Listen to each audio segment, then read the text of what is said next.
How did internal conflicts shape the Freedmen's Bureau's work?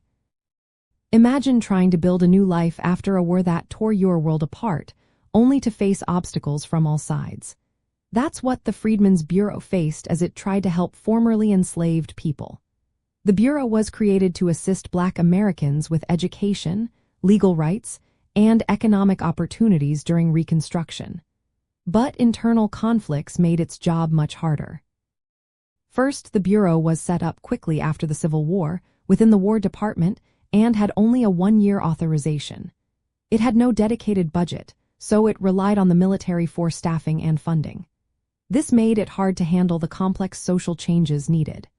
President Andrew Johnson, who became president after Abraham Lincoln, did not support the Bureau. His opposition encouraged white Southerners to challenge its authority. This clash between Johnson and Congress created uncertainty and limited resources for the Bureau to do its work. Another big issue was the Bureau's legal authority. It set up its own courts to help Black Americans get justice because local civil courts often refused to treat them fairly. These courts handled disputes over wages and contracts and tried to protect Black people from violence. But white Southerners saw these courts as unconstitutional. They resented federal officials making arrests or punishing white offenders. Resistance grew, and some white communities openly defied the Bureau's authority. For example, a white man named Thomas admitted to beating a freedman named Jefferson in defiance of the Bureau's warnings. That showed how much many whites disliked federal interference. Violence and terrorism also played a role.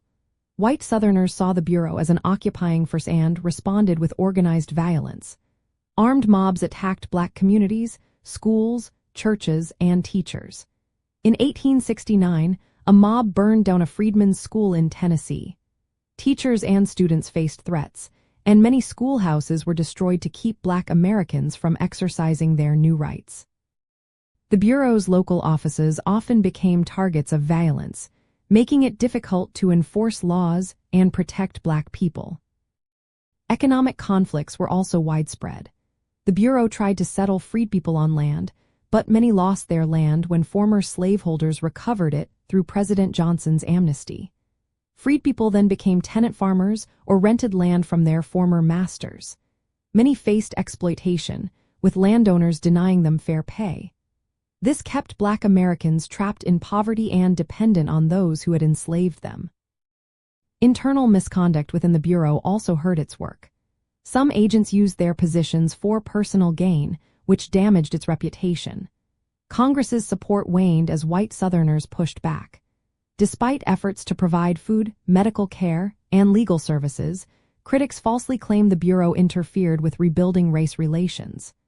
By 1872, Congress dismantled the Bureau, just 7 years after the war ended.